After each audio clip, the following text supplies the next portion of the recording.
My name is Alketa Xhafa Mripa. I am a conceptual artist from Kosovo, living in London. I grew up in an artistic family, and seeing my father from a young age, always painting, expressing himself in a visual way, expressing his, I suppose, struggles of the nation, Albanian identity, pain, segregation, fear. I thought that that was the way one expresses himself. And in 1997, I moved to London. I moved there to study fine art. In 1998, the war broke down in Kosovo, and I couldn't come back. The first time I went back, it was 2003. There were lots of stories of women and girls and boys and men that were raped. We talked about it. We knew about it. So, yeah, since from the beginning, we knew that. I knew that. But it wasn't until 2013, which means 10 years after, when I was confronted by a TV interview and I watched how a woman behind the curtain was talking about sexual violence, what happened to her, and no one is thinking of them. And my reaction was like, I'm thinking of you, we are thinking of you, and that's how the title of the installation started. Then I started thinking of the woman and the girls and the symbolism of the dress and the skirt, because they didn't want no names, they didn't want no faces, they didn't want no numbers. So I had to protect that privacy. And everyone can donate a dress.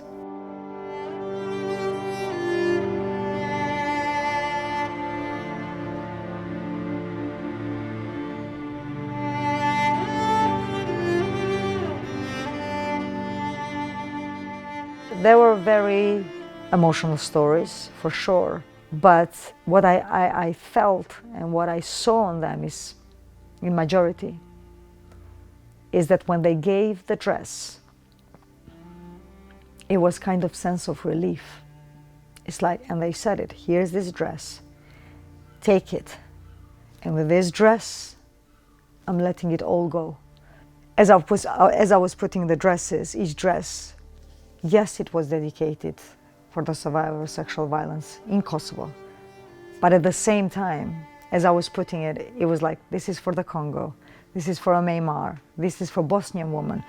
My aim was always to have a global art installation.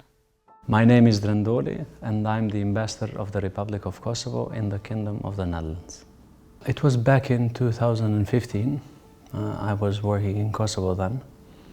I visited the art installation when it was opened. It was quite impressive. It left me speechless, and when I arrived here in The Hague, I was walking throughout Lange Voorhout one day after a conference that we discussed, among many other things, war crimes. It just came to me, okay, can we probably bring Alketa in The Hague? And there are two main reasons for it. First of all, it is my personal feeling about it, but it's also about memory, remembrance, and accountability. With myself, I thought that probably we can do it. And finally, I'm very happy to see that we did it.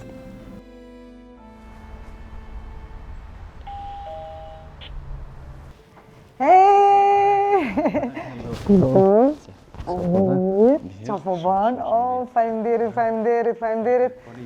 Ponis, dësysh, mirë, krejt në rregull, gati jonë sendet, menxis po presim, a?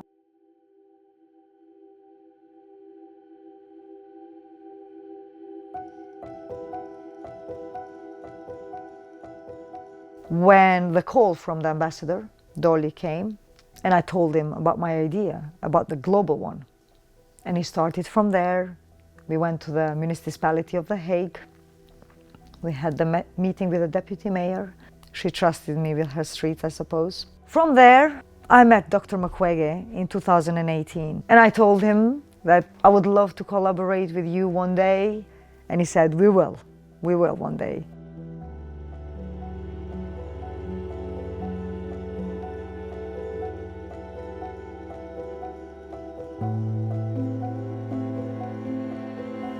And when we speak with Ambassador Dolly, I say that I would love to collaborate with Mukwege Foundation because they have their offices in The Hague.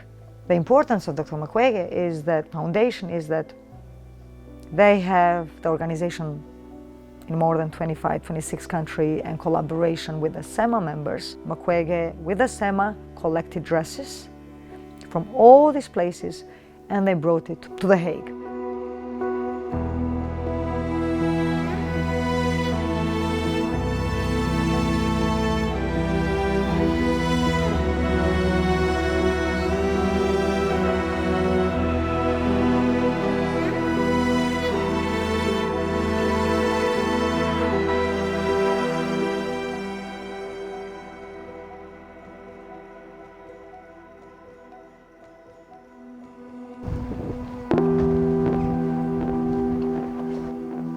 Strong. It's nice. Perfect. It's a beautiful space, huh? Wow.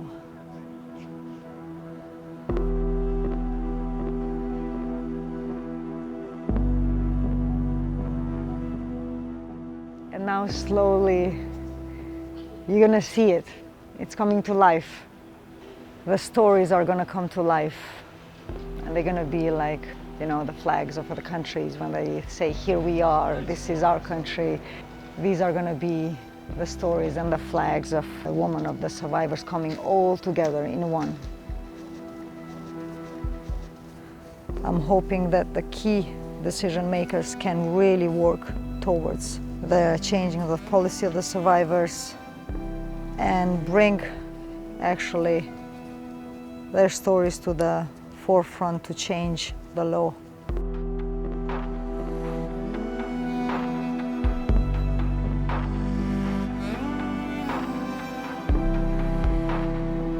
It's so powerful.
Today we are here installing the second part of the art installation.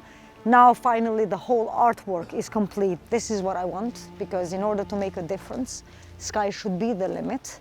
And that's why we are here, and the sky is our limit, our ceiling in a way. Because it's very important to have everyone is included, everyone is welcome, everyone will pass by and they will see the artwork. And it's educational, as I say, it's awareness, so it's accessible to everyone, not only to a few, but everyone can come and see it, and opens dialogue and discussion, and that's what we want.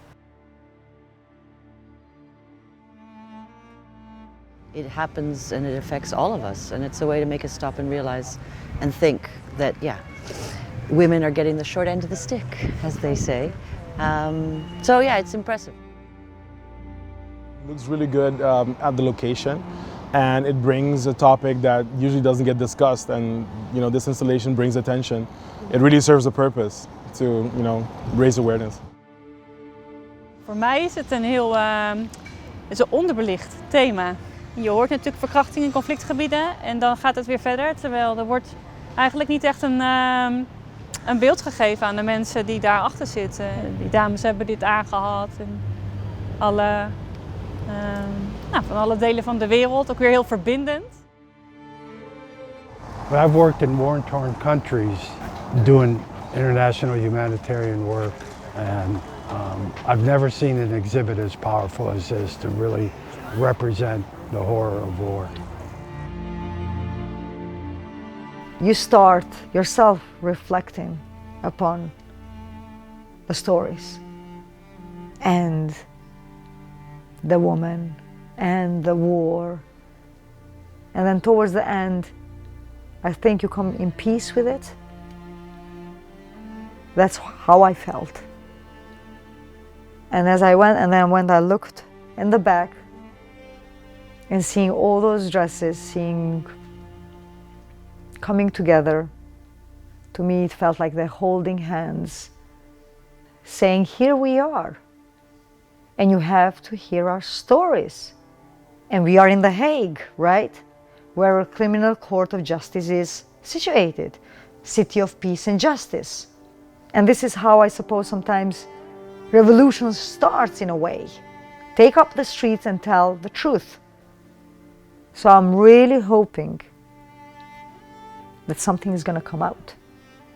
Definitely, it's raising questions a lot. Creates dialogue, opens conversation. People talk about it, and that's what you want. You want people to talk about it.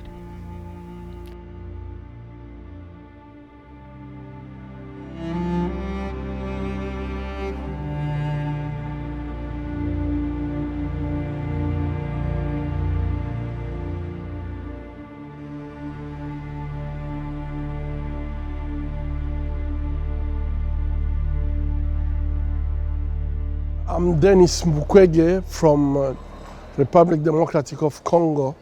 I can say that it's very emotional. It reminds me, some of them I've treated many years ago, and especially when I can see the dresses of children, it's just giving you this feeling that you got when you treat them for this horrible rape and destruction of their body. You can't understand why someone can destroy another person like that. And to see these clothes is really bringing me very close of victims I'm treating at Panzi Hospital. The Red Line initiative is coming from the Mukwege Foundation. All this hanging, I have a red line, because we have not only to get compassion and for victims, but we need also to prevent. Today we know that it's happening everywhere, but it's our responsibility to say this must stop. There is no reason that rape can be used as a weapon of war. And use rape as a weapon of war is not only to destroy women, is to destroy also our humanity, is to destroy our dignity. And I think that we should stand up as just one person and say, this must stop. When we brought dresses from Uganda, from Sudan, from Colombia, we found in many of the bags, we found little notes. And some survivors had put a name on the dress. So for them, it's really a sign, we're ready to break the silence, but we want you to act. They don't need to see the dress to feel the pain, but to know that thousands of people in The Hague today will see the dresses, and they hope that we will all support them to end this cycle of violence. A lot of people walk in here day after day after day after day. And I've seen so many people looking up and then reading the text on the board of Thinking of You, and people are so moved and so touched. The more people know about these stories and the more people fight this injustice, the more higher up the message will be brought. I was only 16 when I was abducted and taken to a Serbian village. Serbians were our enemies, and for a 16-year-old girl to go in a Serbian village, be raped and tortured by multiple people, it was devastating. Just as felt the only hope or the only strength I had that needed to be done, it was to bring stigma and start speaking of the hideous crime that Serbia did to 20,000 men, women, including children as young as 5 that were raped by Serbian forces. Alketa, I want to thank you for this expedition, not just doing it in Kosovo and in Hague, but I'm hoping it will go across the globe, because we want nothing more than to be heard, to be believed, and to be joined to fight to end stigma, but most importantly, justice. Thank you all very much.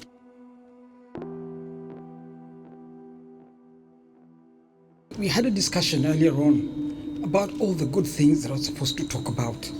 But walking in here today and seeing my daughter's dress hanging here, it has done something to me.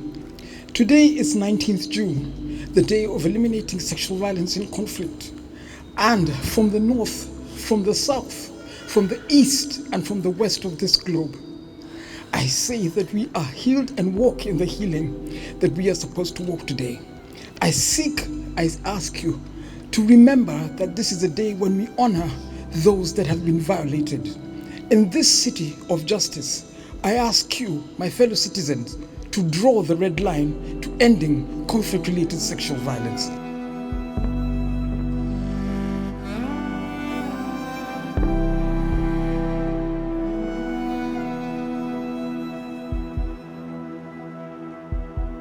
أنا بس بدي أقول لهم إنه يا ريت يوصلوا أصواتنا كمان وكمان لحتى نقول ستوب للاعتقال وللعنف الجنسي، لنعيش كلياتنا بسلام.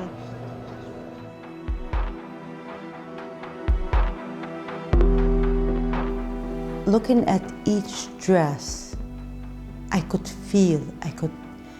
see one survivor, a beautiful survivor. A beautiful woman, a strong woman.